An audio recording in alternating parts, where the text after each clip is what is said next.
Hello everyone. Welcome back to Buried Files. Tonight we venture into the frozen wastelands of Alaska with 8 bone-chilling accounts from those who dared to explore the last frontier's most desolate ghost towns.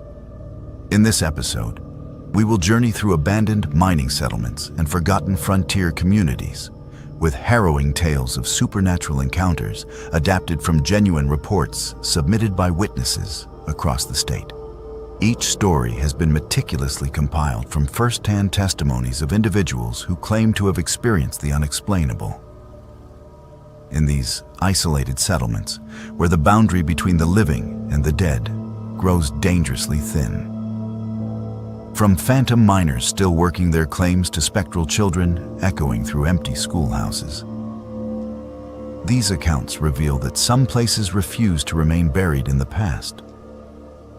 To preserve the safety and privacy of those brave enough to share their experiences, certain names and specific locations have been modified.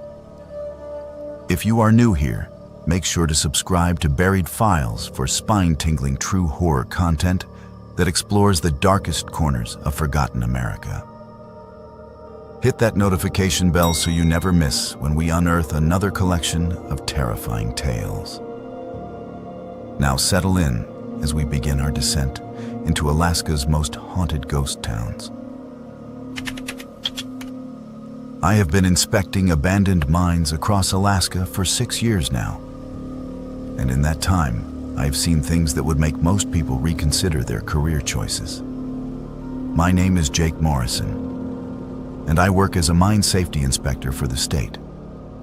It is not glamorous work, but someone has to ensure these old shafts do not become death traps for curious explorers or local kids looking for adventure. Most of the time, it is routine inspections, checking for cave-ins, toxic gases, and structural integrity. But what happened at the old Kennecott mine changed everything I thought I knew about my job. It was late October 2023 when I received an urgent call from my supervisor. There had been reports of strange lights and sounds coming from the abandoned Kennecott copper mine, and the local authorities wanted an official inspection before the winter weather made access impossible. Kennecott is one of Alaska's most famous ghost towns, nestled in the Wrangell Mountains about 5 hours northeast of Anchorage. The mine operated from 1911 to 1938, extracting millions of dollars worth of copper ore before the deposits were exhausted and the company pulled out, leaving behind an entire town frozen in time. I had been to Kennecott twice before for routine inspections, always during daylight hours with a full crew. This time was different. The reports were coming in during the night shift hours, specifically between midnight and 3 in the morning. So I would need to conduct a nocturnal investigation to properly assess what people were seeing. My supervisor assigned me a partner, a young geologist named Marcus Chen, fresh out of college and eager to prove himself. Looking back, I wish I had insisted on going alone. We arrived at Kennecott just after 11 at night, driving the last 20 miles on a dirt road that had not seen maintenance since the 1940s. The ghost town sits at the base of massive mountain peaks, and even with a full moon, the shadows cast by those towering ridges made the entire settlement feel like it was drowning in darkness. The main buildings still stand. The massive mill, the general store, the hospital, and rows of worker housing that once sheltered hundreds of miners and their families. During the day, tourists sometimes visit to take photographs and learn about Alaska's mining history. At night, it feels like stepping into another world entirely. We parked near the mill building and began unloading our equipment. Standard safety gear included gas detectors, structural assessment tools, powerful LED floodlights, and emergency communication devices. Marcus was nervous. I could tell by the way he kept checking and rechecking his equipment. He had read the reports about the strange lights and sounds, and his imagination was clearly getting the better of him. I tried to reassure him that we would probably find nothing more than some loose electrical wiring causing intermittent power fluctuations, or maybe animals that had made their way into the buildings. The Kennecott mine consists of multiple levels, with the main entrance leading into a network of tunnels that stretch deep into the mountainside. The original mining operation had been incredibly sophisticated for its time, with electric lighting, ventilation systems, and even a power plant to keep everything running. When the company abandoned the site, they left most of the infrastructure in place. Though decades of Alaska winters had taken their toll on the equipment, we entered through the main shaft at exactly midnight, our headlamps cutting through the absolute darkness that filled the tunnels. The temperature inside was a constant 38 degrees, cold enough to see our breath, but not quite freezing. Our footsteps echoed off the rock walls as we made our way deeper into the mine, following the main corridor toward the areas where the lights had been reported. About 300 yards into the tunnel system, we reached the first checkpoint. This was where the original miners would have gathered for shift changes, a large circular chamber with multiple tunnel entrances branching off in different directions. I was setting up my gas detection equipment when Marcus grabbed my arm. "Do you hear that?" he whispered, his voice barely audible over the sound of our own breathing. I stopped what I was doing and listened carefully. At first, there was nothing but the typical sounds you would expect in an abandoned mine. Water dripping somewhere in the distance, the occasional groan of settling timber supports, and the whistle of air moving through the ventilation shafts. But then I heard it too. A rhythmic clanging sound, metal on metal, coming from somewhere deeper in the mine. Probably just thermal expansion, I told Marcus, though I was not entirely convinced myself. Metal contracts and expands with temperature changes. These old support beams have been doing it for decades. But the sound was too regular, too purposeful to be random thermal movement. It had a pattern to it, like someone hammering or operating machinery. We decided to investigate, following the sound deeper into the mine complex. The clanging led us down a side tunnel I had never explored during my previous inspections.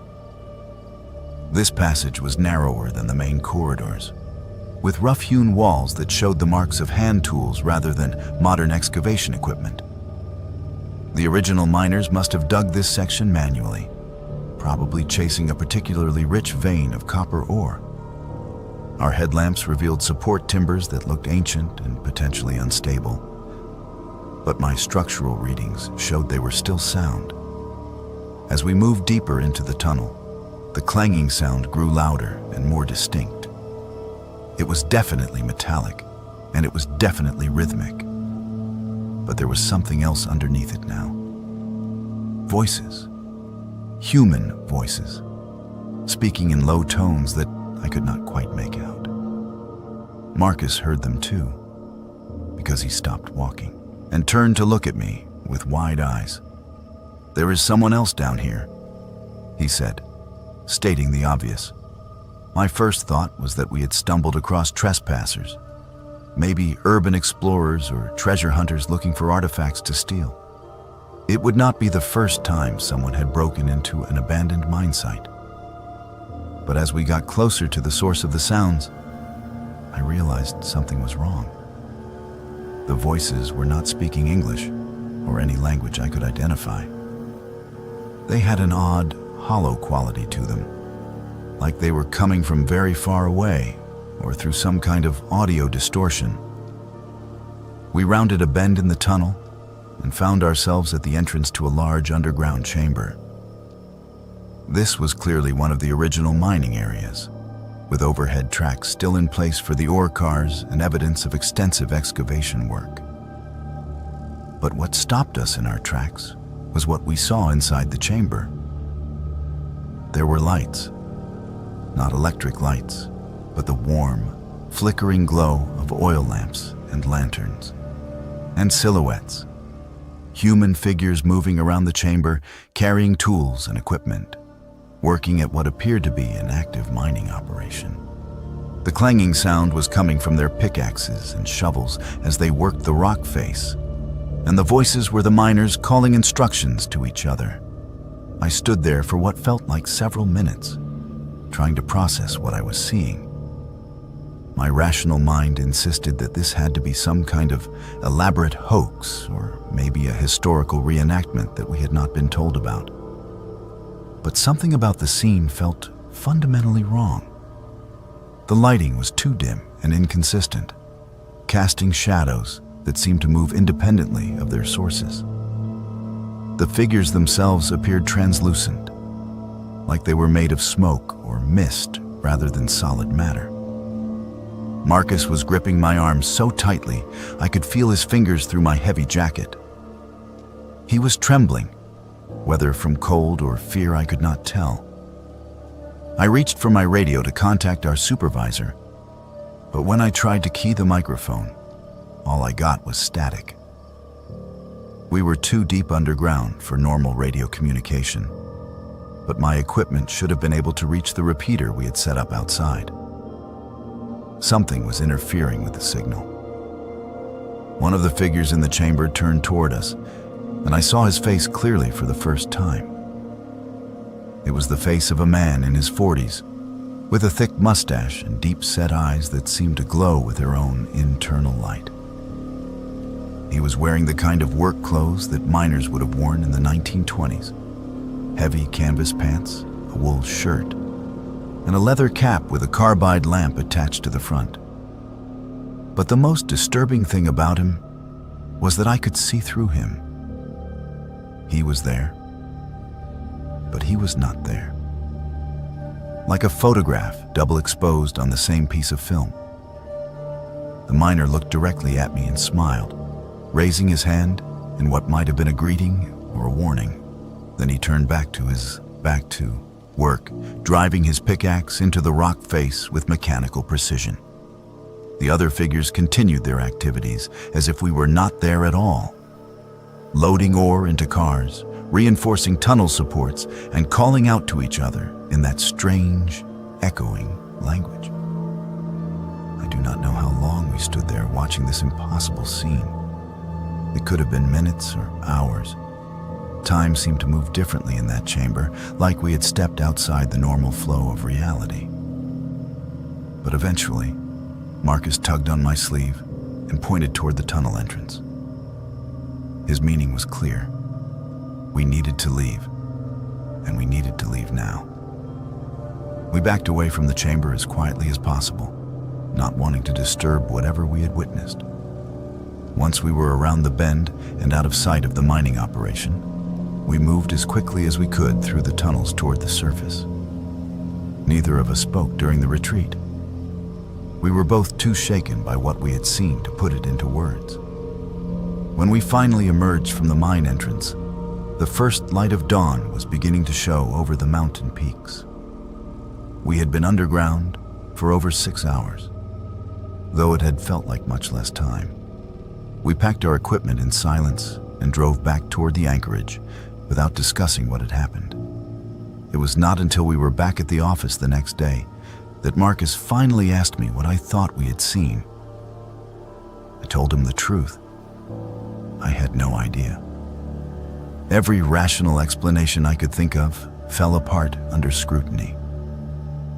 There had been no active mining operation at Kennecott since 1938. There were no reenactment groups scheduled to use the site.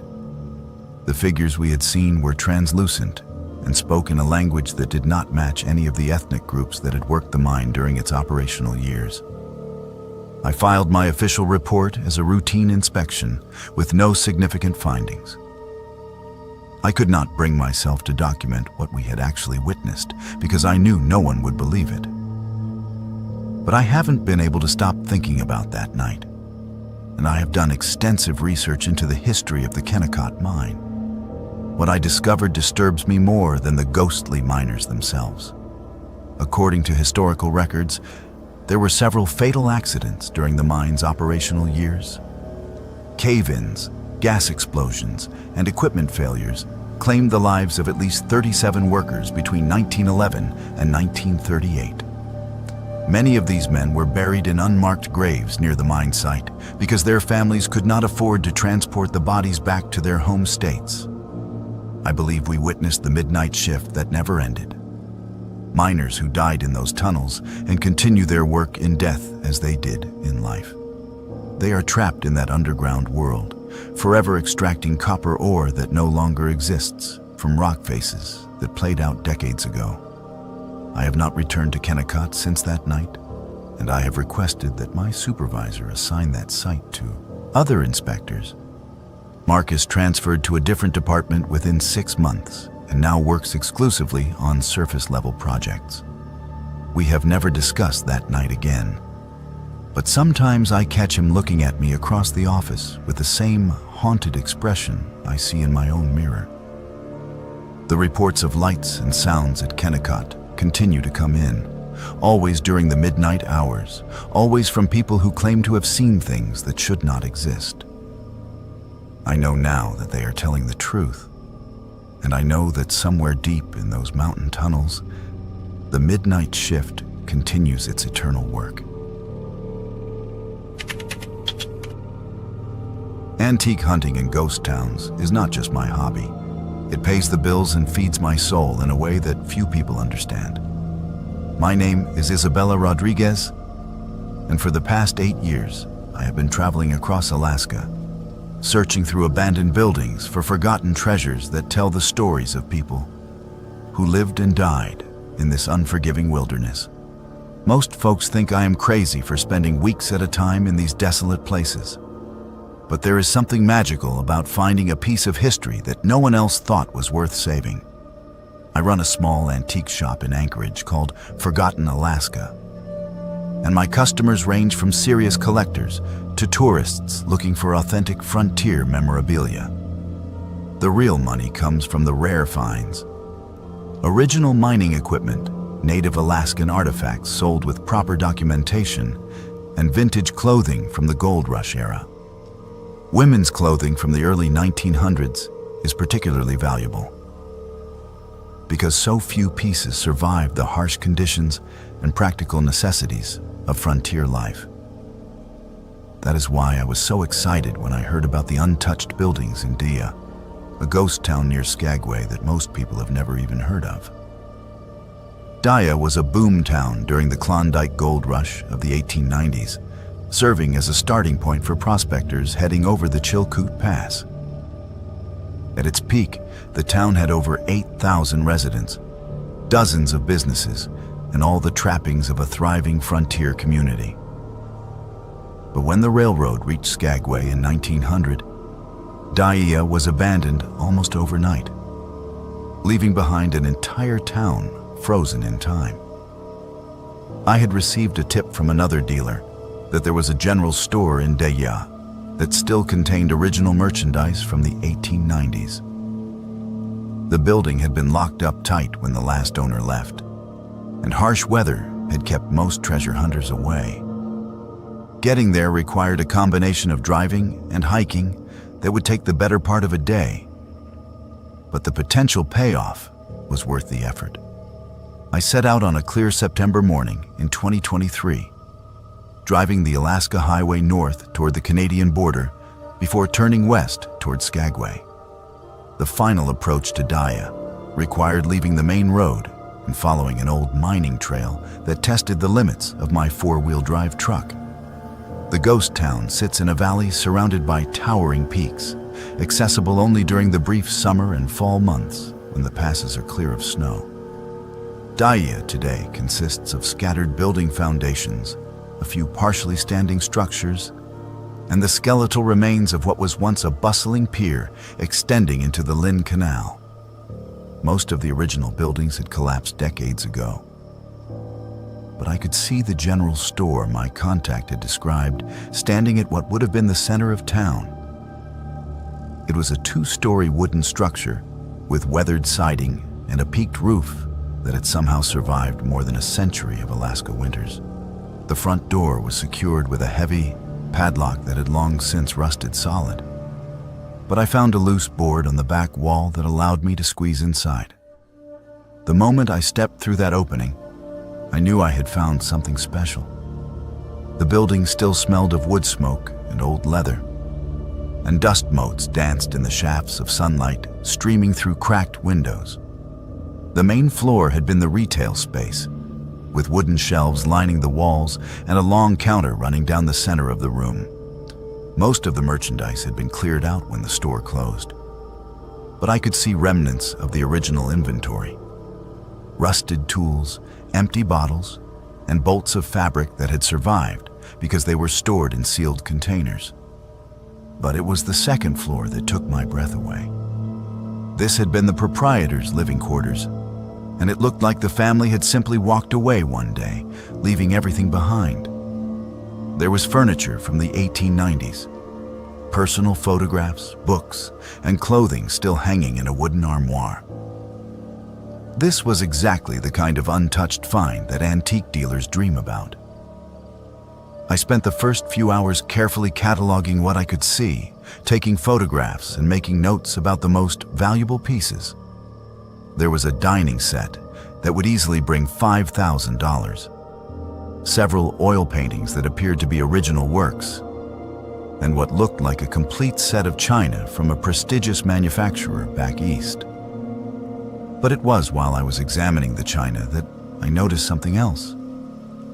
A white garment hanging in the back corner of the armoire, partially hidden behind other clothing. When I carefully moved the other pieces aside, I found myself looking at the most beautiful wedding dress I had ever seen.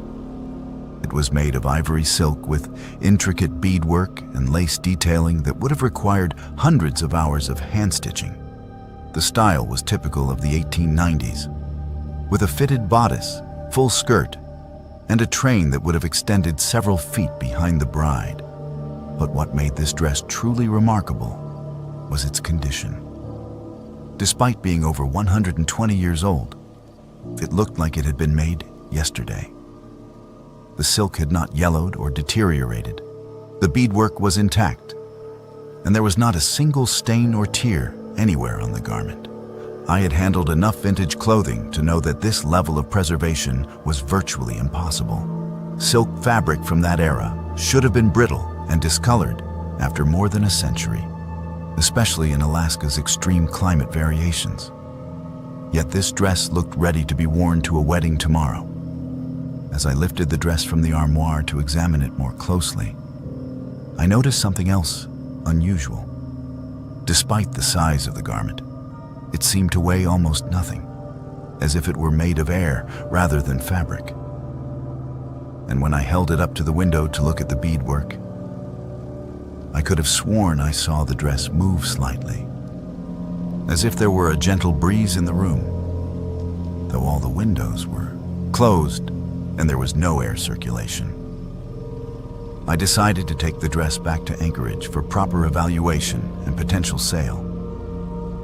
A wedding dress from the Klondike era in this condition would be worth at least $20,000 to the right collector. I carefully wrapped it in acid-free tissue paper and placed it in a specialized garment box designed for transporting vintage clothing. The drive back to Anchorage was uneventful, but I found myself thinking about the dress throughout the journey. There was something about finding it that felt different from my other discoveries. Usually when I find a valuable antique, I feel a sense of satisfaction and excitement about the potential profit. With this dress, I felt something else. An odd sense of responsibility, as if I were being trusted with something precious rather than simply acquiring merchandise for my shop. I arrived home late that evening and carefully transported the dress box to my workshop, where I had proper equipment for examining and restoring vintage textiles. I planned to spend the next few days researching the dress's origins and preparing it for sale. But first, I wanted to take some detailed photographs for my records. When I opened the garment box and unwrapped the tissue paper, the dress looked exactly as it had in Dia. Perfect condition, pristine white silk, and intricate beadwork that caught the light from my photography lamps. I set up my camera equipment and began taking detailed shots of the bodice, sleeves, and skirt. It was while I was photographing the train of the dress that I first saw her. In the viewfinder of my camera, standing behind the dress, was a young woman in her early 20s with dark hair arranged in the elaborate style typical of the 1890s. She was beautiful, with delicate features and large eyes that seemed to be looking directly at me through the camera lens. But when I lowered the camera to look at the dress directly, there was no one there. I told myself it must have been a trick of the light or a reflection from one of my photography lamps. But when I raised the camera again, she was still there. This time she appeared to be reaching toward the dress with one hand, as if she were trying to touch it. I set the camera down and stepped back from the dress, my heart racing. I have been around antiques my entire adult life, and I have heard all the stories about objects carrying the energy or memories of their previous owners. I had always dismissed such tales as superstition, but I could not explain what I was seeing through my camera. Over the next several days, the incidents escalated. Every time I tried to work with the dress, whether to examine it more closely or take additional photographs, I would see the young woman. Sometimes she appeared as a reflection in mirrors or windows. Other times I would catch glimpses of her in my peripheral vision, standing in the corner of my workshop or walking past the doorway. But it was not just visual appearances. The dress itself began to behave strangely. I would position it one way for photography and return the next morning to find it arranged differently, as if someone had been handling it overnight. The silk fabric, which should have been cool to the touch, sometimes felt warm when I handled it, as if it had been recently worn. I tried researching the history of the Daya General Store and its owners, hoping to find some explanation for what I was experiencing. What I discovered made the situation even more disturbing. The store had been owned by a family named Patterson, who had arrived in Daya in 1897 during the height of the gold rush. Thomas Patterson ran the store while his wife Margaret took care of their daughter Sarah, who was 19 years old when they arrived in Alaska. According to the records I found, Sarah Patterson had been engaged to marry a prospector named William Hayes in the spring of 1899, but the wedding never took place. William Hayes died in an avalanche while attempting to cross Chilkoot Pass in March of 1899, just 2 months before the planned ceremony. Sarah Patterson died of pneumonia that same winter, and her parents abandoned Decia the following summer, unable to bear the memories associated with the town. The dress I had found was Sarah Patterson's wedding dress, never worn and never removed from the armoire, where it had waited for more than 120 years. As I learned more about Sarah's story, the paranormal activity in my workshop intensified. I would arrive in the morning to find old photographs scattered around the dress, as if someone had been looking through them during the night. My equipment would be moved or turned off, and sometimes I would hear what sounded like quiet sobbing coming from the corner where I kept the dress. The final incident happened 3 weeks after I brought the dress home from Daya. I had been working late in my shop, trying to complete the documentation necessary to sell the dress to a collector in Seattle. It was nearly midnight when I heard music coming from my workshop. Soft, melodic music that sounded like a music box or a player piano. When I went to investigate, I found the dress floating 3 feet off the ground, swaying gently as if someone were wearing it and dancing to the distant music. The young woman I had seen in my photographs was now fully visible, translucent but clearly present, wearing the dress and moving in a waltz pattern around my workshop.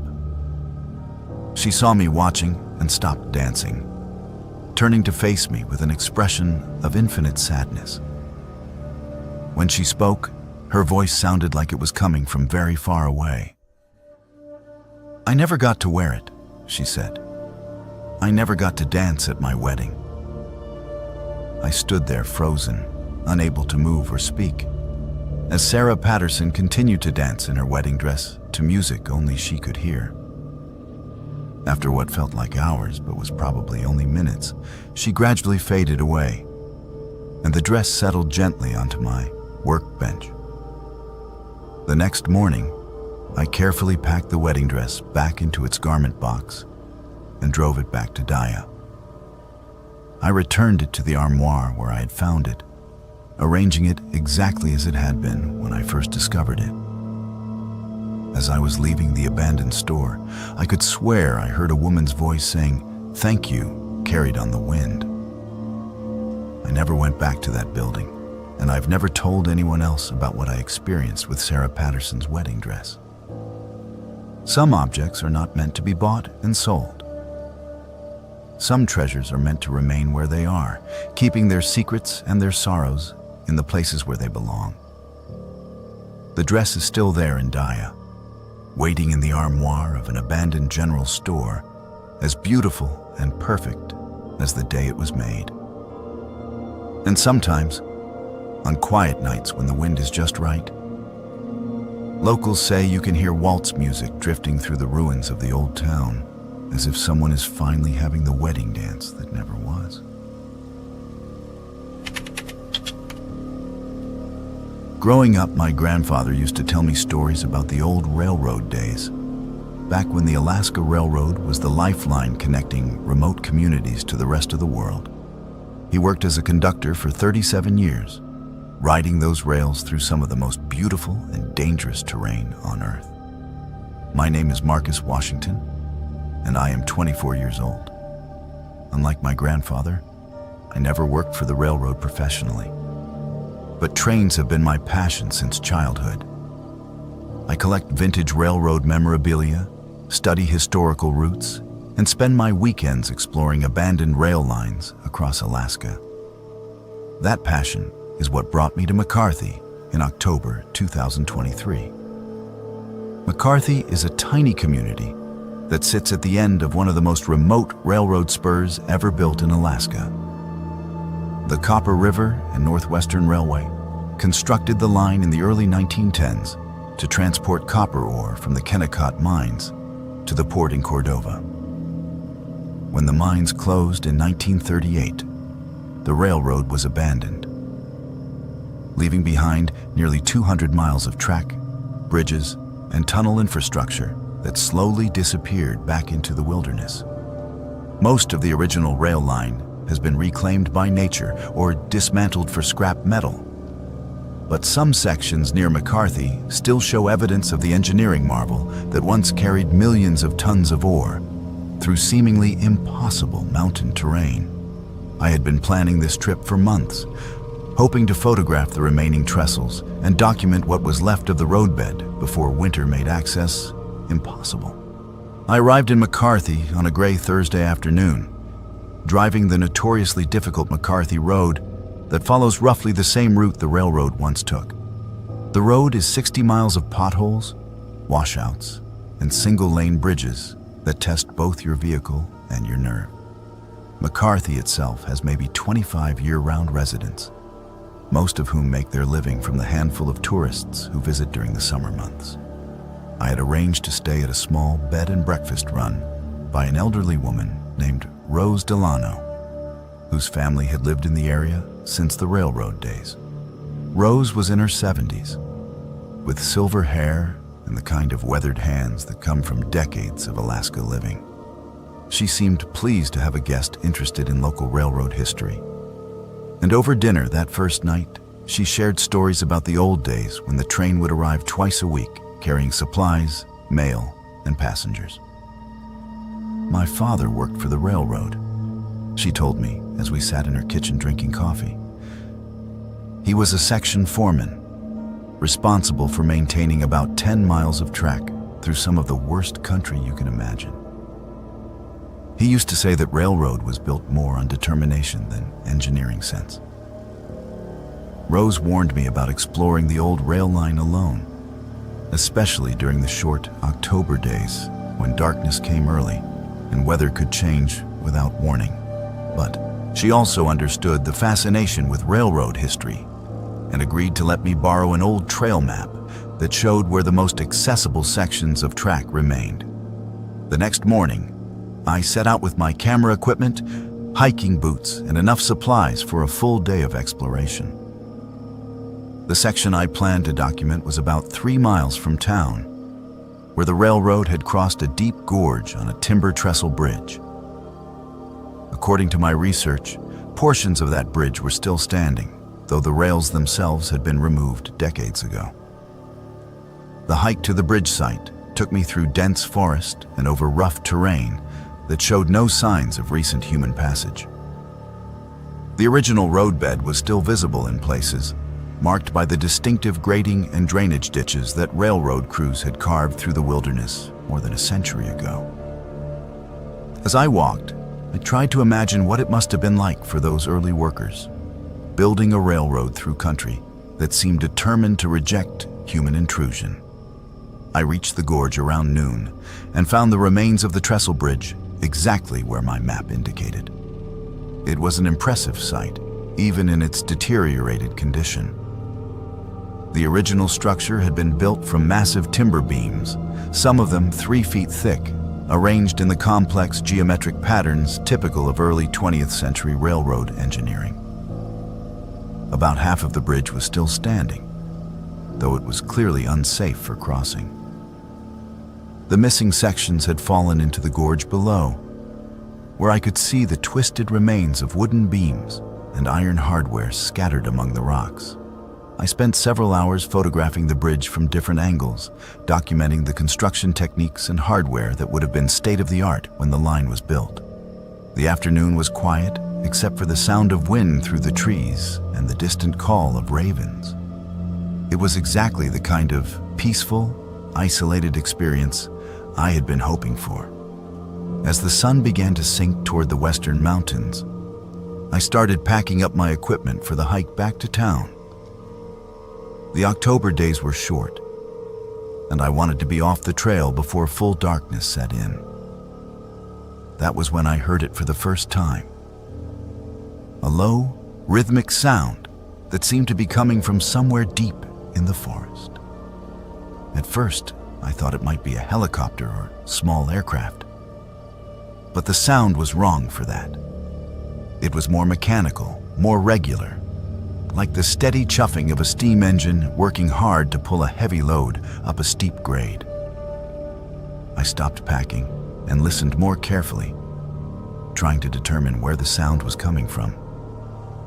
The sound grew louder and more distinct, and I realized with a chill that it was coming from the direction of the abandoned railroad line. Not just the general direction, but specifically from the tracks themselves, as if a train were approaching the bridge where I stood. I told myself it had to be some kind of industrial equipment, maybe a maintenance crew working on the road system or a mining operation I had not heard about. But as the sound continued to grow louder, I began to make out other noises underneath the main engine sound. The rhythmic clicking of wheels on rails, the squeal of metal brake shoes, and what sounded like the sharp blast of a steam whistle echoing off the mountain walls. The rational part of my mind insisted that this was impossible. There had been no active railroad traffic through this area since 1938. The rails had been removed, the bridges were unsafe, and there was no conceivable reason for any kind of train to be operating on this abandoned line. But my ears were telling me a different story. I grabbed my camera and positioned myself where I would have a clear view of the bridge approach, thinking that whatever was making this sound would have to come into sight within the next few minutes. The mechanical noises were now loud enough that I could distinguish individual components.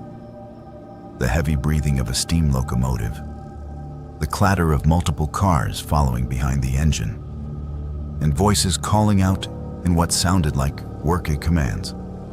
That was when I saw the headlight. A single bright beam cut through the forest darkness, moving along the exact path where the railroad tracks had once been.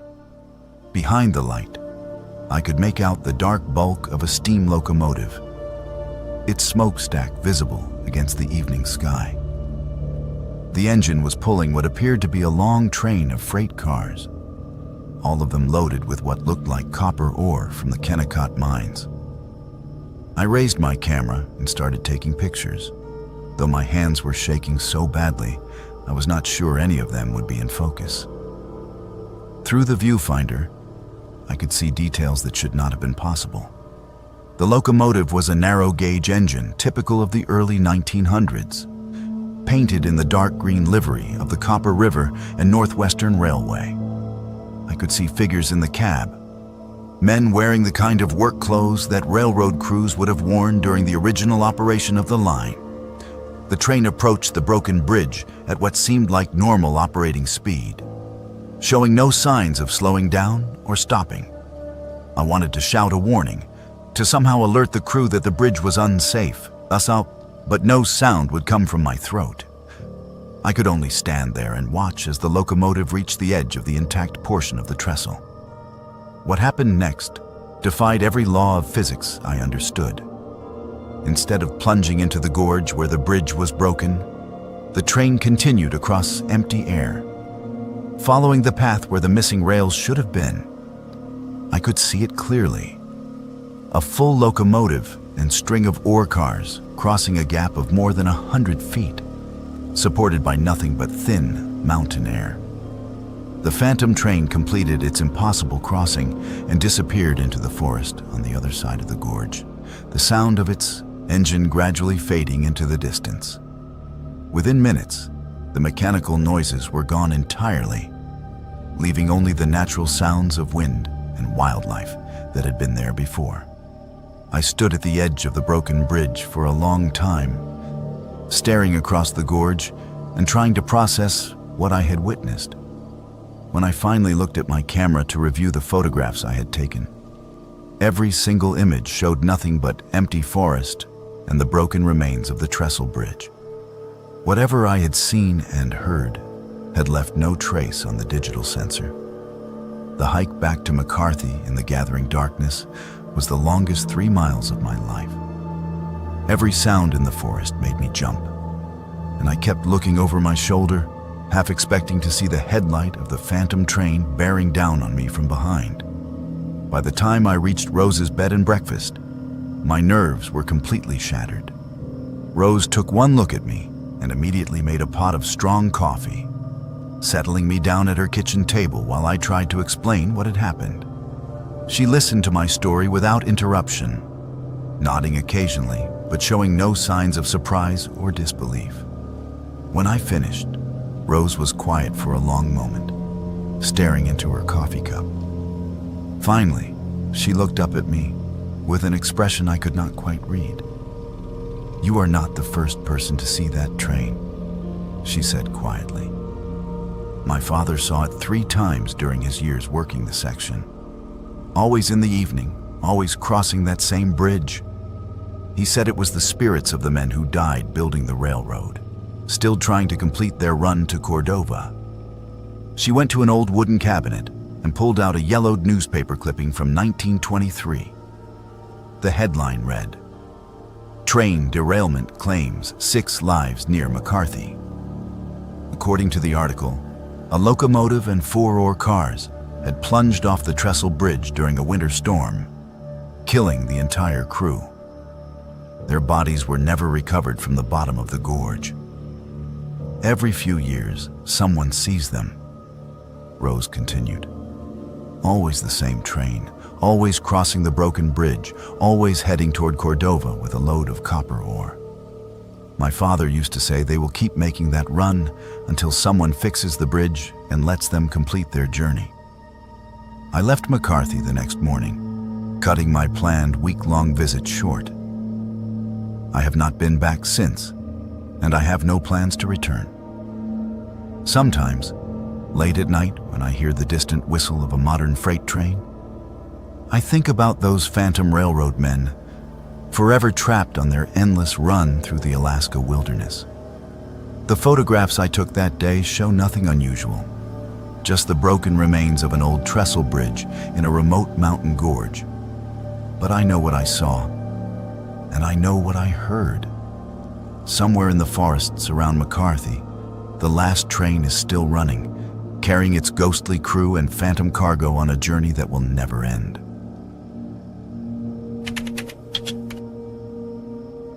As a substitute teacher, I have worked in some pretty remote places across Alaska, but nothing prepared me for what I experienced in the abandoned schoolhouse at Chitina. My name is Emma Thompson, and I am 26 years old. For the past 4 years, I have been traveling between small communities throughout the state, filling in wherever certified teachers are needed. The work is challenging but rewarding, especially when you get to see children in isolated areas receive the education they deserve. Most of the communities I visit are still active, with functioning schools and eager students. But occasionally, I encounter places where the schools have been abandoned for decades, victims of economic decline or population shifts that left entire towns empty. Chitina falls into this category. Once a thriving railroad town with over 1,000 residents, it now has fewer than 50 year-round inhabitants, most of whom are elderly or running tourism-related businesses during the brief summer season. I came to Chitina in late September 2023 not to teach, but to research a paper I was writing about rural education in Alaska for my master's degree program. The town's old schoolhouse, built in 1915, was supposed to be an excellent example of early 20th century frontier architecture adapted for educational purposes. I had received permission from the town council to photograph and document the building, with the understanding that I would share my research with the local historical society. The schoolhouse sits on a small hill overlooking what remains of Chitina's main street. It is a 2-story wooden structure with tall windows designed to maximize natural light during Alaska's dark winter months. The building served the community from 1915 until 1987, when declining enrollment forced the consolidation of classes with a school in nearby Glen Allen. Since then, it had been locked up and largely forgotten, slowly deteriorating in the harsh climate. I arrived in Chitina on a gray afternoon that threatened rain, driving the 70-mile gravel road from the Richardson Highway. The town felt almost deserted, with most of the buildings showing signs of abandonment or minimal maintenance. The few residents I encountered were friendly, but seemed surprised that anyone would be interested in the old schoolhouse. The building's caretaker was a man named Robert Steinberg, who had been a student there in the 1960s and later served on the school board when it closed. He was in his 70s, with thick gray hair and the kind of calloused hands that spoke of a lifetime of manual labor. Robert seemed genuinely pleased that someone wanted to document the school's history, and he spent nearly an hour telling me stories about teachers and students from decades past. "That place has a lot of memories," he said as he handed me the keys to the front door. "Some good, some not so good. The winters were hard on everyone, especially the children who had to walk miles to get to school. We lost a few students over the years to accidents and illness, but the school kept going until there just weren't enough kids left to justify keeping it open. Robert warned me that the building's electrical system had been disconnected years ago, so I would need to bring my own lighting equipment. He also mentioned that some of the floorboards on the second floor were potentially unsafe, advising me to stay on the main floor if possible. With those cautions in mind, I thanked him for his time and headed up the hill to begin my documentation work. The front door of the schoolhouse opened with a loud creak that echoed through the empty building. Inside, the air was thick with dust and the musty smell of old wood and paper that had been sitting undisturbed for decades. The main floor consisted of 2 large classrooms, a small office that had served as the principal's workspace, and a narrow hallway that connected to the staircase leading to the 2nd floor. Both classrooms retained much of their original equipment. Wooden desks arranged in rows, a large blackboard at the front of each room, and educational posters that had faded with age but were still partially readable. In one classroom, I found a globe that must have dated to the 1950s, showing countries and borders that no longer existed. The other room had a piano in the corner, its keys yellowed with age and several strings broken. I spent the first few hours taking photographs and making detailed notes about the architectural features and educational equipment. The building was a remarkable time capsule, preserving not just the physical structure, but also the atmosphere of a frontier school where children had learned to read and write in one of America's most challenging environments. As the afternoon wore on, I decided to explore the 2nd floor despite Robert's warnings about the floorboards. I tested each step carefully as I climbed the narrow staircase and found that while some boards were soft with age, the structure seemed fundamentally sound.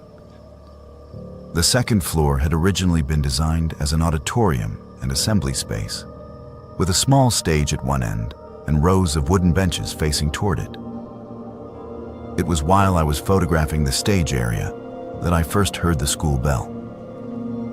The sound was unmistakable, the deep bronze tone of a large school bell ringing in the measured pattern that would have called students to class or dismissed them for recess.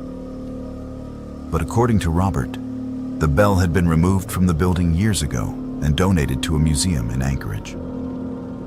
I looked around for any obvious source of the sound, but the bell tower I could see from outside was clearly empty.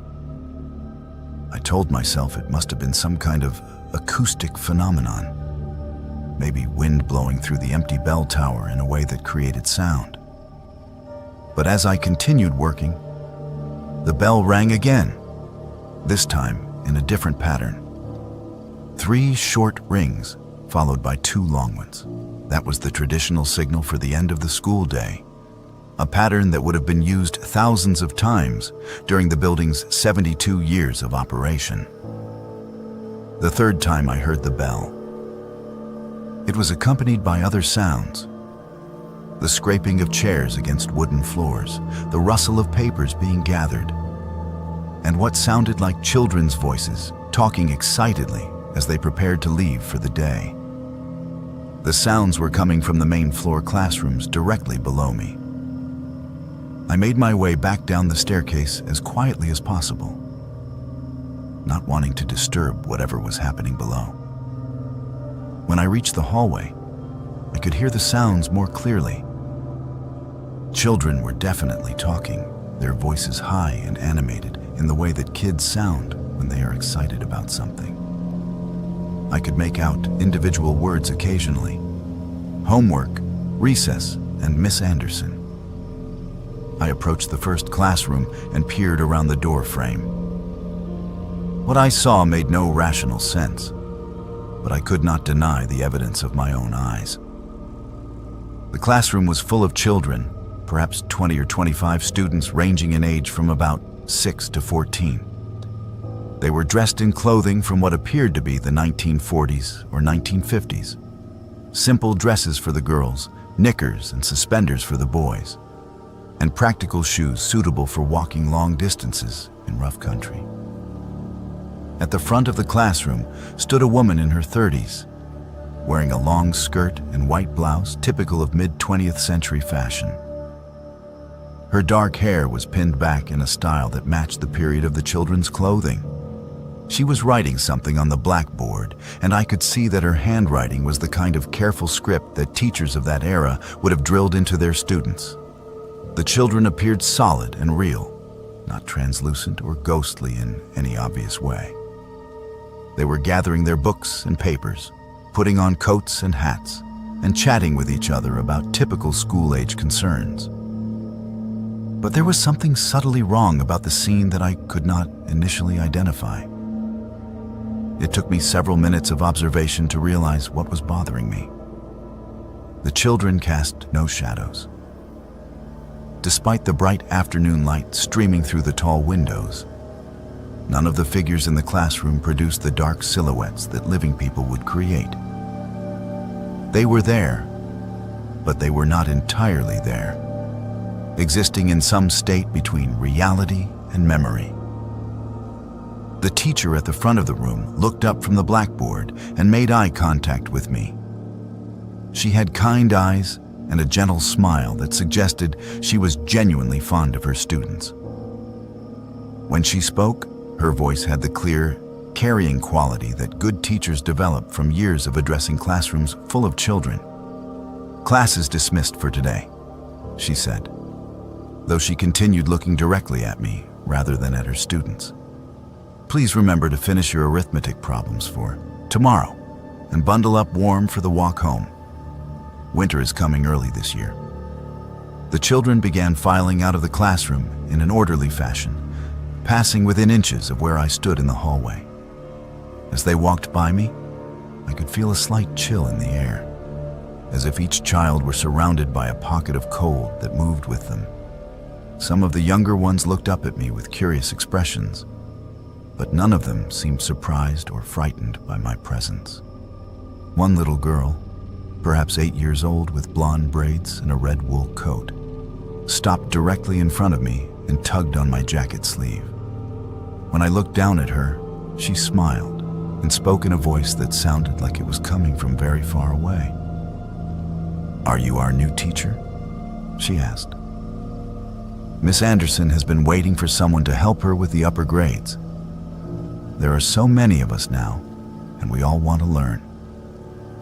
Before I could respond, the child continued walking toward the front door, joining the stream of students leaving the building. I followed them outside, watching as they scattered in different directions down the hill toward what had once been Chitina's residential neighborhoods. Some walked alone, others in small groups, all of them moving with the purposeful stride of children heading home after a normal day of school. The teacher, Miss Anderson, was the last to leave the building. She paused beside me on the front steps and looked out over the nearly empty town below us.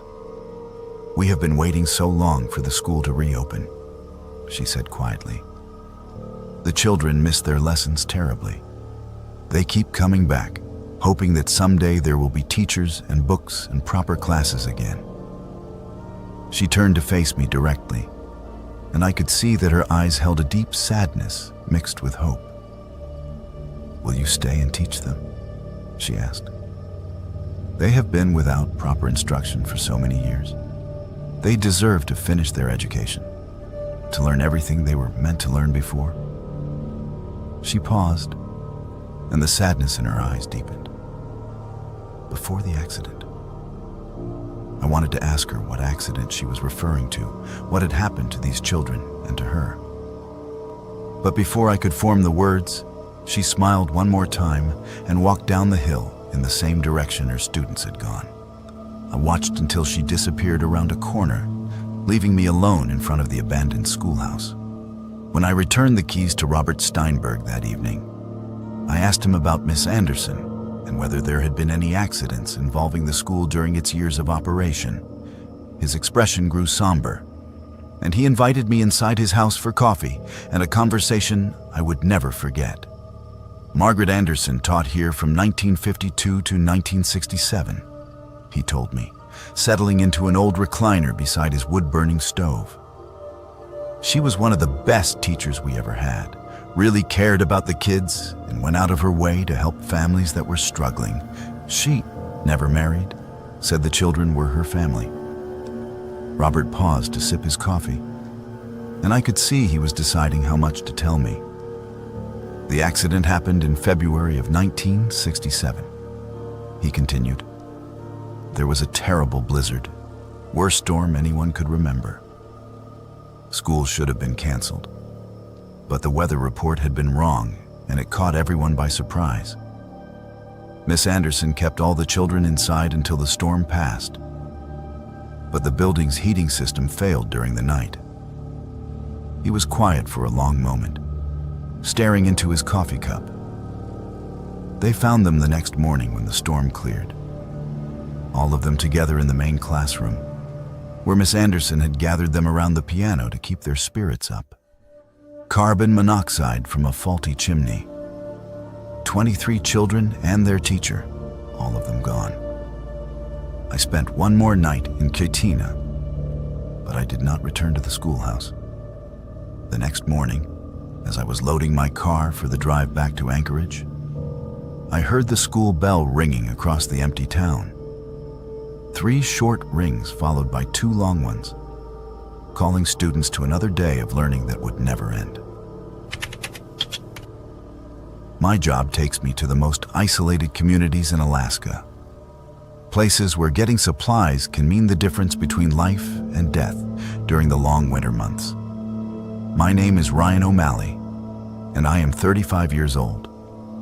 For the past 8 years, I have worked as a supply chain manager for Northern Logistics, a company that specializes in delivering goods to remote villages, mining operations, and research stations throughout the state. It is demanding work that requires careful planning and an understanding of how quickly weather can turn a routine delivery into a survival situation. Most of my routes involve active communities with real people who depend on our deliveries for everything from food and medicine to fuel and equipment parts. But occasionally, I receive requests for deliveries to locations that exist more on paper than in reality. Places where someone still maintains a mailing address, even though the community itself has been abandoned for decades. That was the case with Elamar, a ghost town on Prince William Sound that had been a copper mining community from 1897 to 1919. According to my delivery manifest, someone at Elamar had ordered a substantial shipment of basic supplies, canned goods, batteries, medical supplies, and other items that would be essential for surviving an Alaska winter. The order was paid for in advance with a cashier's check that cleared without any problems.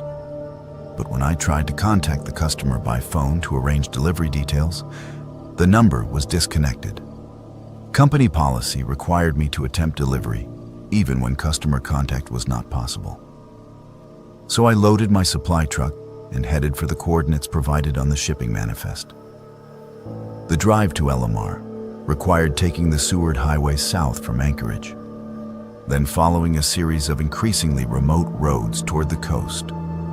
The final approach was a narrow gravel track that had not seen maintenance in years, winding through dense forest before emerging at the shore of Prince William Sound. Elamar sits on a natural harbor that had been ideal for shipping copper ore to markets in the lower 48 states. During its peak years, the town had supported nearly 800 residents, with all the infrastructure necessary for a thriving mining community. Houses, businesses, a school, and most importantly, for my purposes, a company store that had served as the commercial center of the settlement. When I arrived in late October 2023, Elamar consisted of scattered building foundations, a few partially standing structures, and the skeletal remains of mining equipment that had been too expensive to remove when the copper ran out. Most of the original buildings had collapsed or been dismantled for salvage materials, but I could see one structure that appeared to be in relatively good condition. A 2-story wooden building with weathered siding and a hand-painted sign that read, Elamar Company Store. According to the shipping address on my manifest, this was where I needed to deliver the supplies I was carrying. The building looked abandoned, like everything else in the ghost town. But my instructions were clear, and I had learned not to question the eccentricities of Alaska residents who chose to live in remote locations. I parked my truck in front of the store and began unloading boxes of supplies onto a hand truck. The front door of the building was closed, but not locked, opening with a loud creak when I pushed against it. Inside, I found myself in what appeared to be a perfectly preserved general store from the early 1900s. complete with wooden shelves, glass-fronted display cases, and a long counter with an old-fashioned cash register. The store still contained merchandise, though everything was covered with decades of dust and showed signs of age and neglect. There were bolts of fabric, hand tools, canned goods with labels I did not recognize, and various household items that would have been essential for frontier life. The atmosphere was thick with the smell of old wood and paper, and dust motes danced in the shafts of afternoon sunlight that streamed through dirty windows. I began stacking the supply boxes near the front counter, planning to leave them there with a delivery note since no one appeared to be present to sign for the shipment. That was when I heard footsteps coming from the back of the store, followed by a voice calling out in a friendly tone. "Just a moment. I will be right with you." A man emerged from what appeared to be a storage area behind the main counter. He was perhaps 50 years old, with graying hair and a thick mustache typical of men from the early 20th century. He wore a white shirt with sleeve garters, dark pants held up by suspenders, and a leather apron that suggested he was the store's proprietor. What struck me most about his appearance was how clean and well-dressed he looked, as if he had just started his workday rather than spending decades in an abandoned building. "You must be from Northern Logistics," he said with a warm smile. "I have been expecting this delivery for quite some time. I hope you did not have any trouble finding us." I was confused by his comment about expecting the delivery for a long time, since the order had only been placed 2 weeks earlier. But I assumed he was referring to the challenges of getting supplies to such a remote location. I handed him the delivery manifest and waited while he reviewed the list of items I had brought. "This looks perfect," he said, nodding with satisfaction. "My customers have been asking for these items, and I was starting to worry that I would not be able to fulfill their orders before winter sets in." I looked around the empty store and wondered what customers he was referring to. But it was not my job to question how people chose to run their businesses. I helped him carry the supply boxes behind the counter, and he carefully arranged them on shelves and in storage areas with the practiced efficiency of someone who had been running a general store for many years. When we finished moving the supplies, the storekeeper reached into a wooden cash drawer and counted out payment for the delivery in cash. The bills were crisp and new, despite being of a design that had not been used for decades.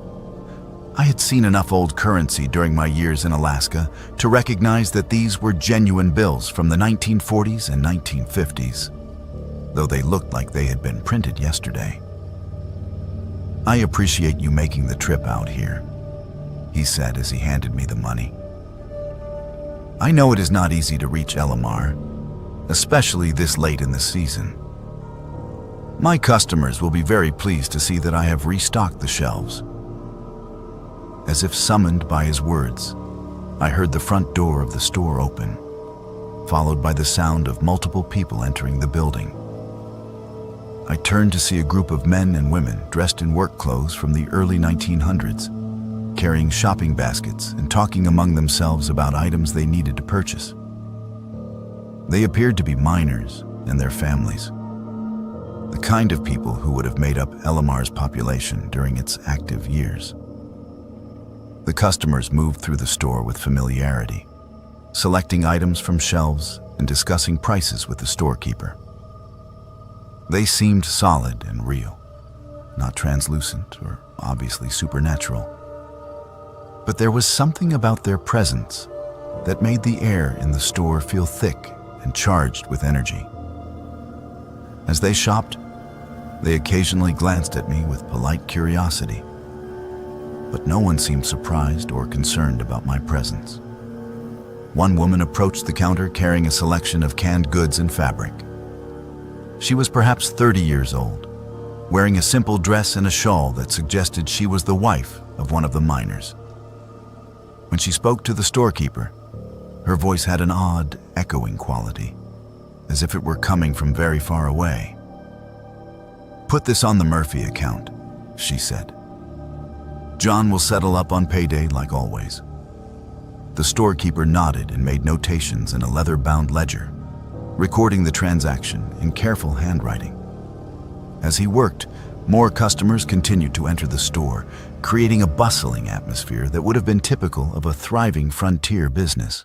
I watched this impossible scene for several minutes, trying to understand what I was witnessing. The logical part of my mind insisted that this had to be some kind of elaborate historical reenactment. But the customers were too numerous and too detailed for any amateur production. They moved and spoke with the natural ease of people going about their daily business, not performers following a script. The storekeeper finished serving his customers and walked back over to where I stood near the front counter. The shopping crowd gradually dispersed, with people leaving the store in small groups while discussing their purchases and making plans for the rest of their day. "Thank you again for the delivery," he said, shaking my hand with a grip that felt surprisingly cold. "I will be placing another order in a few weeks, once I see how quickly these items sell. Business has been very good lately." I left the LMR company store in a state of confusion and disbelief, driving back toward Anchorage while trying to make sense of what I had experienced. The cash payment was real enough, sitting in my jacket pocket as physical proof that the transaction had occurred. But everything else about the delivery defied rational explanation. When I returned to the Northern Logistics office the next day, I submitted my delivery reporting as a successful completion, though I did not mention the unusual circumstances surrounding the customer or the other people I had encountered in the store. I also deposited the cash payment, which the bank accepted without question, despite the age of the bills. 2 weeks later, I received another order for delivery to LMR, placed by the same customer and paid for with another cashier's check that cleared without problems. This time, I made the delivery with a different driver, claiming that I needed to handle other routes that day. According to his report, the delivery went smoothly, though he did mention that the customer seemed unusually old-fashioned in his dress and manner of speaking. I have not returned to LMR since that October day, and I have requested that other drivers handle any future deliveries to that location. But I still think about the company store and wonder whether it continues to serve customers who have been shopping there for more than a century, conducting business transactions that somehow span the gap between the living world and whatever exists beyond it. I specialize in photographing abandoned places across the last frontier, documenting the remnants of Alaska's boom and bust cycles before they disappear entirely into the wilderness. My name is Zoe Kim, and I am 29 years old.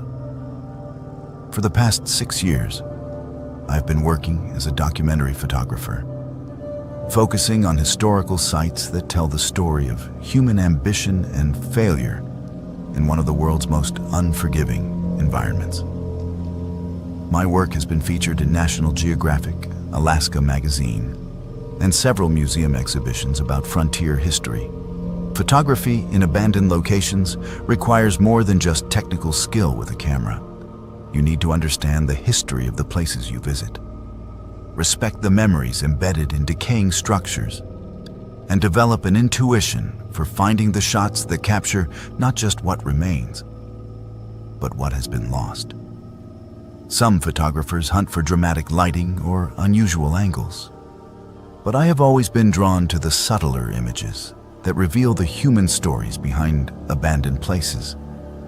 That philosophy brought me to Latouche Island in September 2023, a remote location in Prince William Sound that had been the site of Alaska's largest copper mining operation during the early 1900s. At its peak, Latouche supported nearly 1,500 residents and produced millions of pounds of high-grade copper ore that was shipped to smelters in Tacoma, Washington. When the copper deposits were exhausted in the 1930s, the entire community was abandoned almost overnight, leaving behind one of Alaska's most complete ghost towns. Accessing Latouche required chartering a small boat from Whittier, a 2-hour journey across often rough waters to reach the island's protected harbor. I had arranged for the boat captain to drop me off in the morning and return the following evening, giving me nearly 36 hours to explore and photograph the abandoned settlement. It was an expensive proposition, but the isolation meant that very few photographers had documented Latouche in recent years, and I was hoping to capture images that would complete a book project about Alaska's forgotten mining communities. The boat dropped me off at the ruins of what had once been a substantial pier, now reduced to scattered pilings and collapsed decking that jutted from the water like broken teeth. The harbor was eerily quiet, except for the sound of waves lapping against the rocky shoreline and the occasional cry of seabirds overhead. Behind the ruined pier, I could see the remains of Latouche spread across a natural amphitheater formed by low hills that rose from the water's edge. Most of the original buildings had collapsed or been dismantled for salvage materials, but enough structures remained to give a sense of what the community had been like during its active years. There were the foundations of dozens of houses, the skeletal frame of what had been the company store, and most impressively, the massive ruins of the copper processing mill that had been the economic heart of the operation. I spent the first few hours exploring the site and planning my photography approach. The late September light was perfect for the kind of atmospheric shots I wanted to capture, with low-angled sunlight filtering through the ruins and creating dramatic shadows across the abandoned landscape. I was particularly interested in photographing the mill ruins, which rose from the hillside like the skeleton of some enormous industrial beast. The mill had been built in stages over several decades, resulting in a complex structure of steel girders, concrete foundations, and massive machinery that had been too expensive to remove when the mine closed. Walking through the ruins was like exploring a three-dimensional puzzle, with walkways, platforms, and equipment arranged in patterns that had once made perfect sense to the engineers who designed them. I was setting up for a shot of the mill's main processing floor when I first noticed something unusual in my camera's viewfinder. Through the lens, I could see what appeared to be a human figure standing among the machinery, partially obscured by shadows and twisted metal. When I lowered the camera to look directly at the area, there was no one there. I assumed it must have been a trick of the light, or perhaps a piece of equipment that had looked human-shaped when viewed from a certain angle. But when I raised the camera again, the figure was still visible through the viewfinder, and this time I could see more details. It appeared to be a man wearing work clothes, typical of the early 1900s, heavy canvas pants, a wool shirt, and a leather cap with a miner's lamp attached to the front. I took several photographs of the area, thinking that even if the figure was some kind of optical illusion, it might create an interesting artistic effect in the final images. But each time I looked through the viewfinder, I could see the worker clearly, while direct observation revealed only empty ruins and abandoned machinery. As I continued photographing the mill complex, I began seeing more figures through my camera lens. They appeared to be miners and mill workers going about their daily tasks, operating equipment, carrying tools, and moving through the ruins with the purposeful efficiency of people who knew their jobs well. Some were more distinct than others, but all of them shared the same translucent quality that made them visible only through the camera's viewfinder. By late afternoon, I had documented at least 20 different figures working throughout the mill ruins. Some appeared to be alone, focused on specific tasks, while others worked in small groups that seemed to be coordinating their activities. What struck me most about these phantom workers was how natural and unstaged their movements appeared. They were not performing for my camera or trying to communicate with me. They were simply continuing the work they had done in life, unaware that the mill had been abandoned for nearly 90 years. The most compelling figure I encountered was a woman who appeared to be in her 30s, wearing a long skirt and white blouse that suggested she worked in an office rather than on the processing floor. Through my camera lens, I could see her moving between different areas of the mill, carrying what looked like paperwork and occasionally stopping to speak with the other workers. She had an air of authority that suggested she might have been a supervisor or administrator. When I focused my telephoto lens on her face, she looked directly into the camera with an expression of mild curiosity, as if she could sense my presence but was not quite sure what to make of it. Her eyes held an intelligence and warmth that made her seem completely real and human, despite the fact that she was invisible to my naked eye. I spent nearly an hour photographing this woman as she moved through her ghostly duties, documenting what appeared to be a typical workday in the Latouche mill circa 1920. She seemed to be conducting some kind of inspection or quality control process, examining equipment and taking notes in a leather-bound ledger that she carried with her. At one point, she approached very close to where I was standing and appeared to look directly at me through the camera lens. When she spoke, I could not hear her voice, but I could read her lips clearly as she mouthed the words, "Are you documenting our work?" I nodded instinctively, though I realized she probably could not see me any more clearly than I could see her without the camera.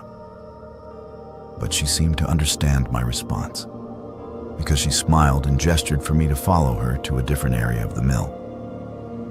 She led me to what had been the administrative offices, a section of the mill where wooden structures had been built within the larger steel framework. Through my camera, I could see that this area was fully furnished and operational, with desks, filing cabinets, and office equipment that would have been state-of-the-art in the early 1900s.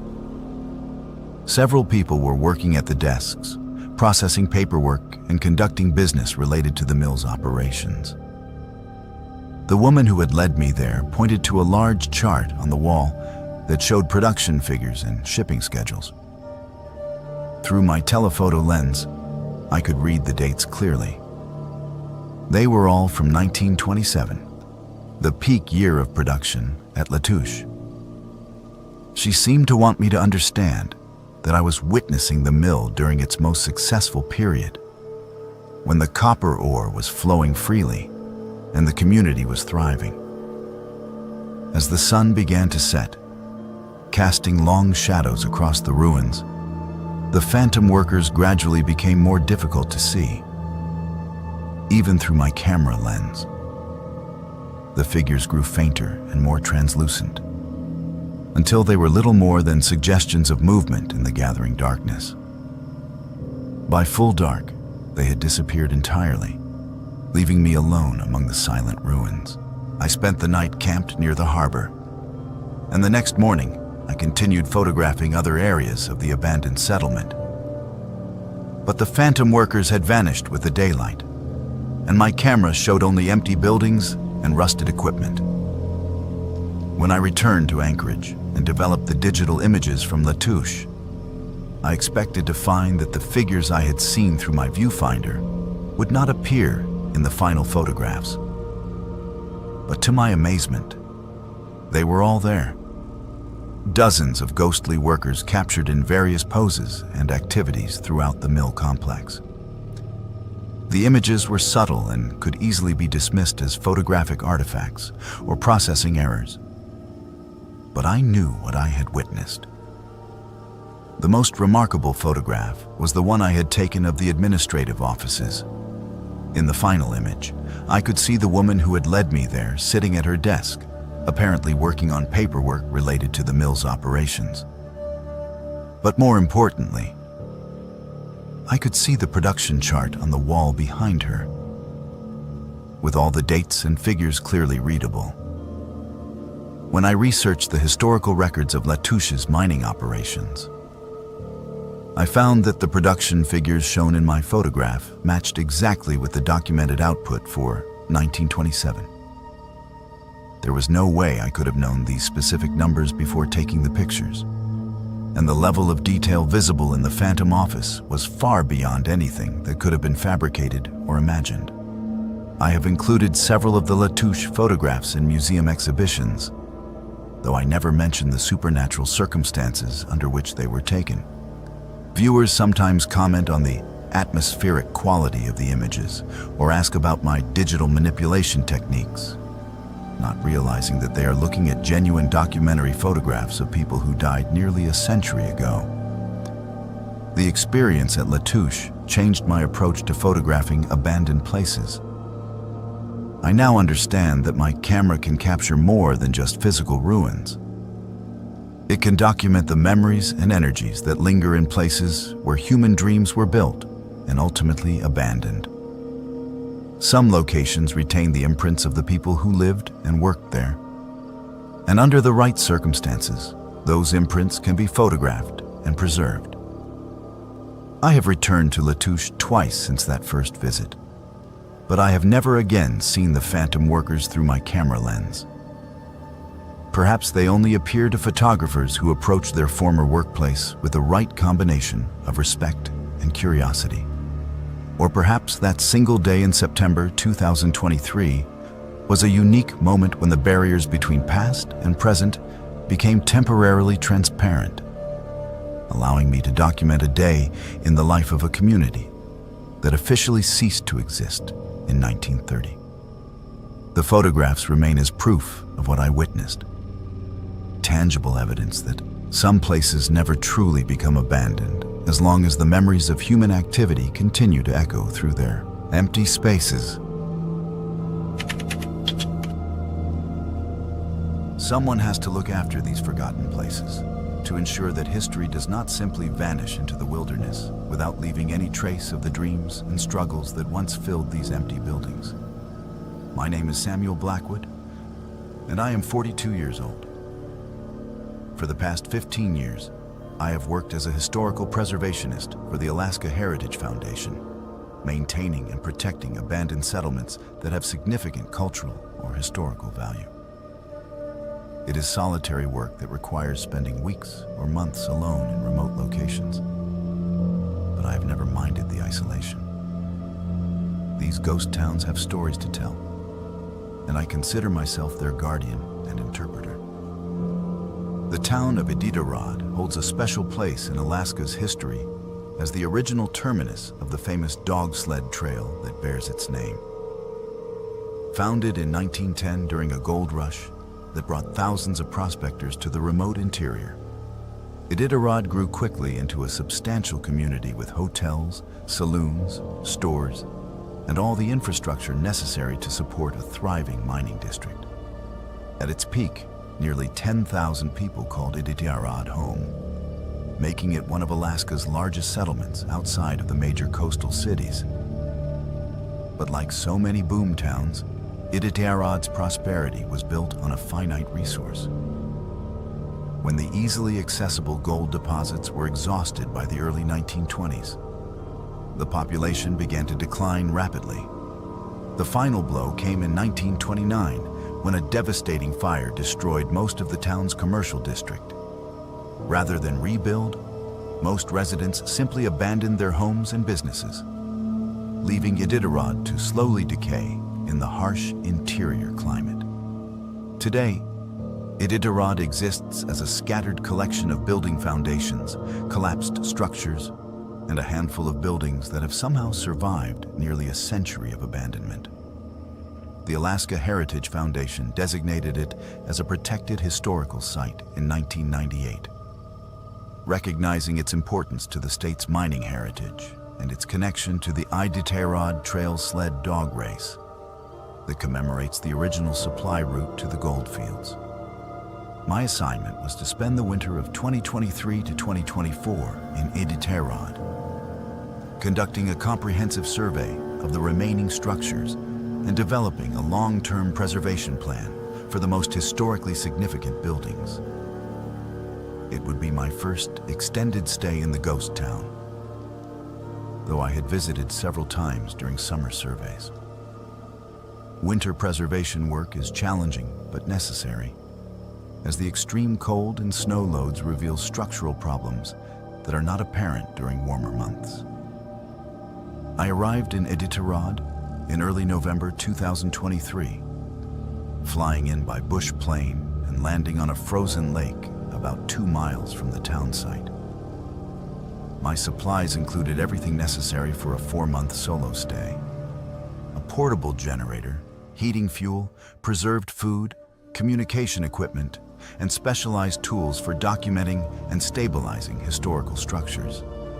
I had also brought extensive research materials about Iditarod's history, hoping to correlate my physical findings with historical records and photographs. My base camp was established in one of the few buildings still substantial enough to provide adequate shelter. A 2-story structure that had originally served as a boarding house for miners. The building required significant temporary repairs to make it habitable, including patching holes in the roof and installing a wood-burning stove for heat, but it provided the secure workspace I needed for the extended project. The first few weeks passed uneventfully as I settled into the routine of winter preservation work. Days were short during the Alaska winter, providing only a few hours of usable daylight for outdoor surveys. But the long evenings gave me time to organize my findings and cross-reference them with historical documents. The isolation was complete, but not unpleasant. I had always found solace in the silence of abandoned places. It was during my 3rd week in Iditarod that I first noticed signs of other human presence in the ghost town. I began finding footprints in the snow around the buildings I was surveying. Fresh tracks that appeared overnight and followed no logical pattern. The prints were made by boots typical of early 20th century workwear, with distinctive heel and sole patterns that matched footwear from the town's active period. At first, I assumed the tracks were being made by other researchers, or perhaps local residents who had legitimate reasons for visiting the historical site. But when I attempted to follow the trails, they invariably led to areas where continuing would be impossible. The middle of collapsed buildings, the edges of deep ravines, or simply dead ends, where the tracks stopped abruptly without any sign of the person turning around or leaving by another route. More disturbing was the discovery that the footprints appeared to be made by multiple individuals moving through the ghost town simultaneously. I could identify at least 6 different boot patterns, suggesting a group of people who were conducting their own survey or exploration of the site. But despite setting up motion-activated cameras and maintaining careful watch during the brief daylight hours, I never saw any living person in Iditarod other than myself. The footprints were accompanied by other signs of activity that could not be easily explained. I would arrive at buildings in the morning to find doors that had been securely closed the previous evening standing wide open, with no evidence of forced entry or structural failure.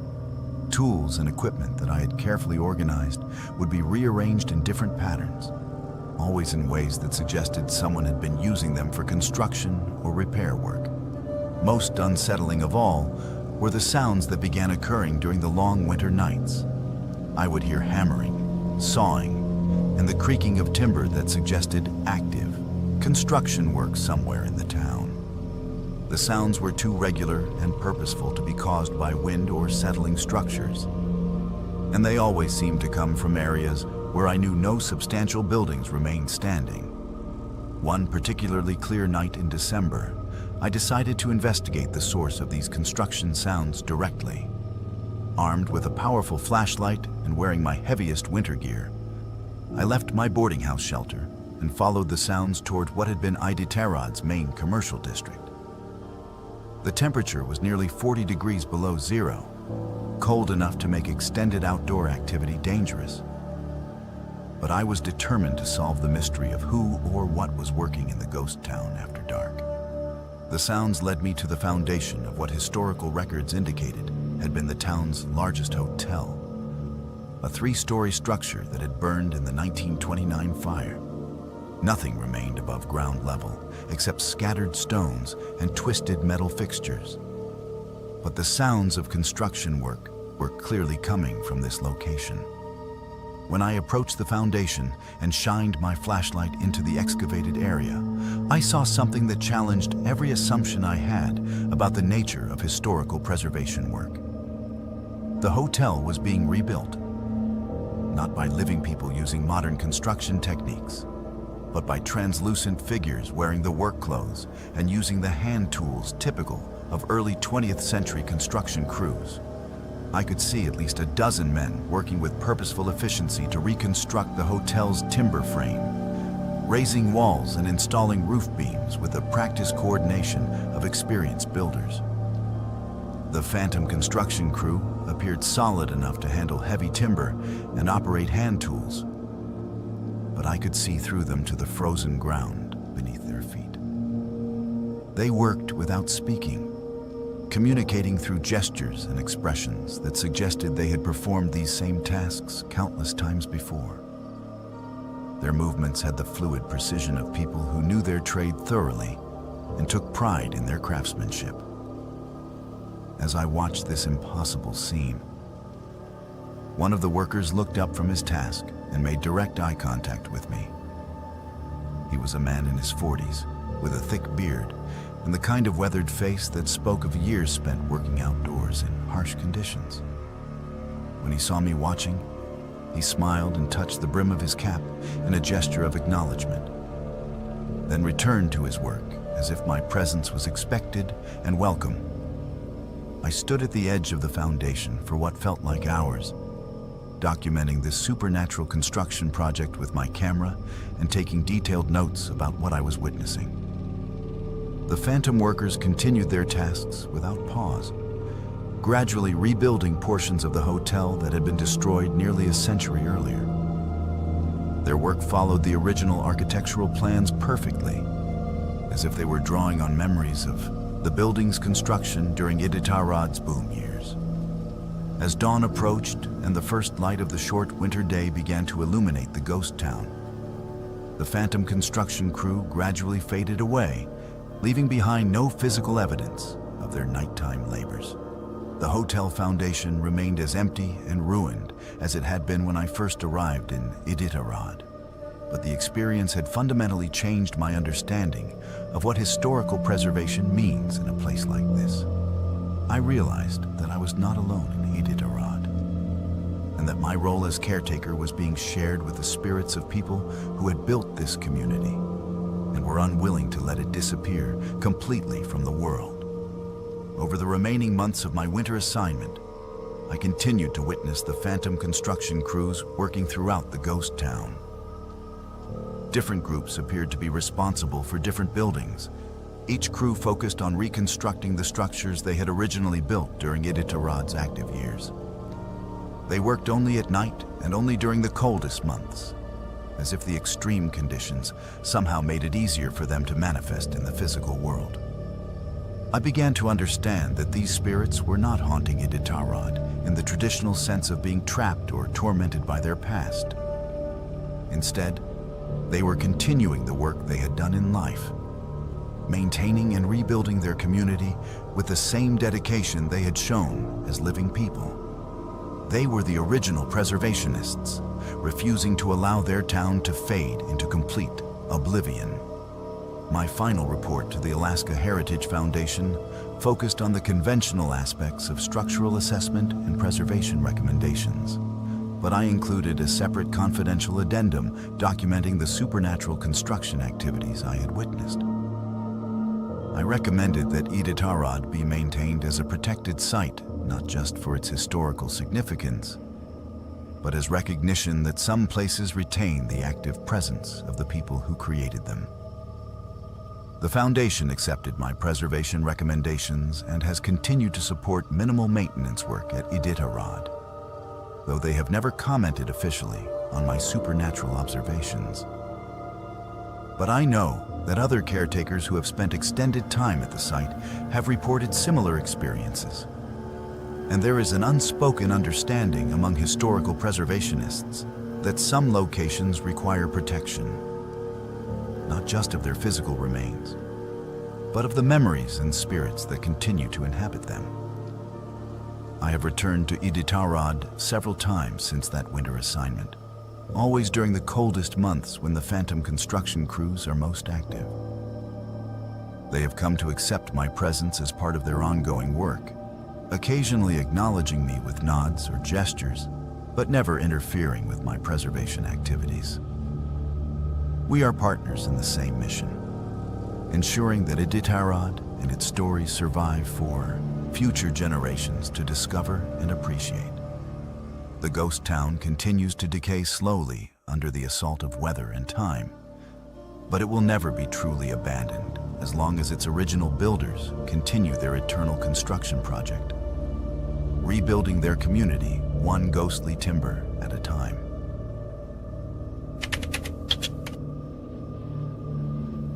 Metal detecting in ghost towns has always been my weekend escape, a way to combine my professional interest in geology with the thrill of discovering artifacts that tell the stories of Alaska's mining past. My name is Ashley Martinez, and I am 33 years old. I work as a geological survey technician for the state, spending most weekdays analyzing soil samples and mineral compositions in laboratory settings. But when Saturday arrives, I pack my metal detector and head for the wilderness, searching through abandoned settlements for the small treasures that previous inhabitants left behind. Most of my finds are common items: nails, coins, pieces of mining equipment, and household objects that were lost or discarded during the daily life of frontier communities. Occasionally, I discover something more significant: a gold nugget, a piece of vintage jewelry, or a tool with historical significance that ends up in a museum collection.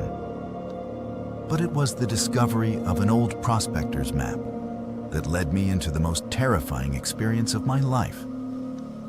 I found the map in August 2023 while exploring the ruins of Chisana, a gold rush town near the Canadian border that had flourished briefly between 1913 and 1915. Chisana was unusual among Alaska boom towns because its gold deposits were discovered so late in the territorial period, creating what some historians call the last great gold rush in North America. At its peak, Chisana supported nearly 5,000 residents, making it temporarily one of Alaska's largest communities. Like most boom towns, Chisana's prosperity was short-lived. The easily accessible gold was quickly exhausted, and by 1916 the population had dwindled to fewer than 100 people. Today, Chisana exists as a collection of collapsed cabins and scattered debris in a remote valley, accessible only by small aircraft or extremely challenging overland travel. The map was hidden inside a rusted coffee tin that I discovered buried beneath the floorboards of what had been a miner's cabin. The tin also contained a few gold coins, some personal letters, and a collection of assaying tools that suggested the cabin's owner had been involved in evaluating ore samples for other prospectors. But it was the hand-drawn map that captured my attention immediately. The map showed the Chisana area in remarkable detail, with topographical features, creek locations, and elevation markers drawn with the precision of a professional surveyor. But more importantly, it was covered with notations indicating potential gold deposits, including several areas marked with symbols that clearly indicated significant discoveries. The map was signed and dated Samuel Kowalski, September 1914. I had studied enough Alaska mining history to know that 1914 was the peak year of gold production in the Chisana district. If this map was genuine, it represented a first-hand account of gold discoveries made during the height of the rush.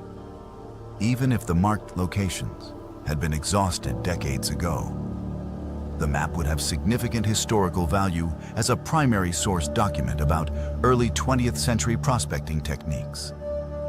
But what made the map truly intriguing were the notations written in red ink around one particular creek drainage. Unlike the other markings, which were clearly related to gold deposits, these red annotations included warnings: "Do not dig here after dark," "Strange sounds from underground," and most ominously, Johnson and Miller disappeared October 15th. Avoid this area. My scientific training made me skeptical of supernatural explanations for mining accidents.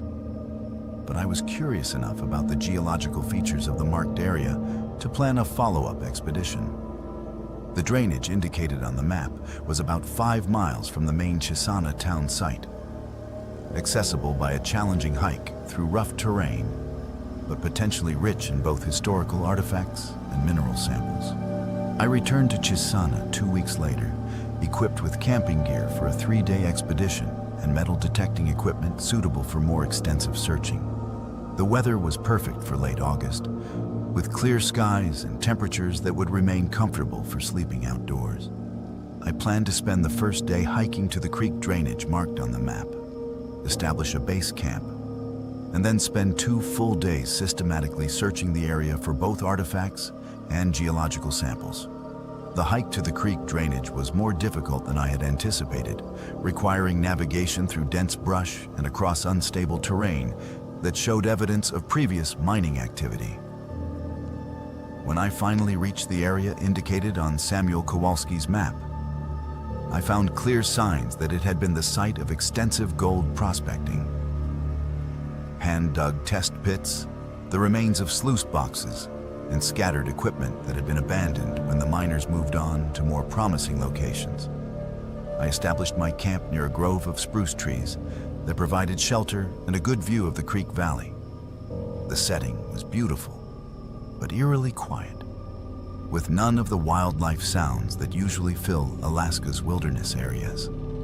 Even during the brief twilight that passes for night during Alaska's late summer, the silence was complete and somehow oppressive. I began my metal detecting survey the next morning, working systematically along the creek bed and through the areas where previous miners had concentrated their efforts. The detector immediately began registering hits, and within the first few hours, I had recovered several coins, pieces of mining equipment, and what appeared to be personal items that had been lost or abandoned during the original prospecting activities. But as the day progressed, I began finding objects that did not fit the pattern of typical mining artifacts. There were pieces of clothing buried in the gravel, far more than would be expected from normal wear and replacement. I found several pairs of boots, all of them showing signs of hasty removal rather than normal abandonment. Most disturbing were the personal items: pocket watches, wedding rings, and photographs that appeared to have been dropped rather than deliberately discarded. It was while excavating around a particularly strong metal detector signal that I made the discovery that changed everything. About 3 feet down in what had been a test pit dug by the original miners, I found human bones. My geological training included enough forensic knowledge to recognize that these were not ancient remains or the result of natural deaths. The bones showed evidence of trauma, and they were scattered in a pattern that suggested the bodies had been torn apart by some tremendous force. More disturbing was the number of individual skeletons represented by the bone fragments I was uncovering. This was not a single mining accident, but evidence of multiple violent deaths. I should have stopped digging and contacted the authorities immediately. But my scientific curiosity overcame my better judgment. I wanted to understand what had happened in this remote creek valley that had prompted Samuel Kowalski to mark his map with warnings about disappearances and strange sounds. As I continued excavating, I found more evidence of violent deaths: shredded clothing, broken tools, and personal effects scattered as if their owners had been attacked while working. The pattern of bone distribution suggested that whatever had killed these miners had also partially consumed their remains, leaving behind only fragments that had been buried by decades of creek flooding and sediment deposition. The sun was beginning to set by the time I realized how much I had uncovered and how far I had strayed from normal archaeological protocols. I had excavated an area nearly 10 feet square and 3 feet deep, revealing what was clearly a mass grave containing the remains of at least 6 different individuals. the implications were staggering. This was evidence of a historical atrocity that had been hidden in the Alaska wilderness for more than a century. I was photographing the excavation site and preparing to cover it for the night when I heard the sound that Samuel Kowalski had warned about on his map. Strange noises coming from underground. It began as a low rumbling, like distant thunder or the sound of heavy machinery operating far below the surface. But gradually, the rumbling resolved into something more disturbing. The sound of digging, as if something large and powerful were excavating tunnels beneath the creek bed. The digging sounds were accompanied by what could only be described as breathing, deep and rhythmic inhalations and exhalations that suggested something enormous was moving through underground passages. As darkness fell completely, the underground sounds grew louder and more active. I could hear what sounded like multiple creatures moving through an extensive tunnel system, occasionally breaking the surface to gulp air before diving back into their subterranean domain. Whatever was down there was large enough to displace significant amounts of earth and gravel, creating vibrations that I could feel through the soles of my boots. I retreated to my campsite and tried to convince myself that I was hearing natural geological phenomena. Underground streams, settling permafrost, or gas escaping from decomposing organic matter.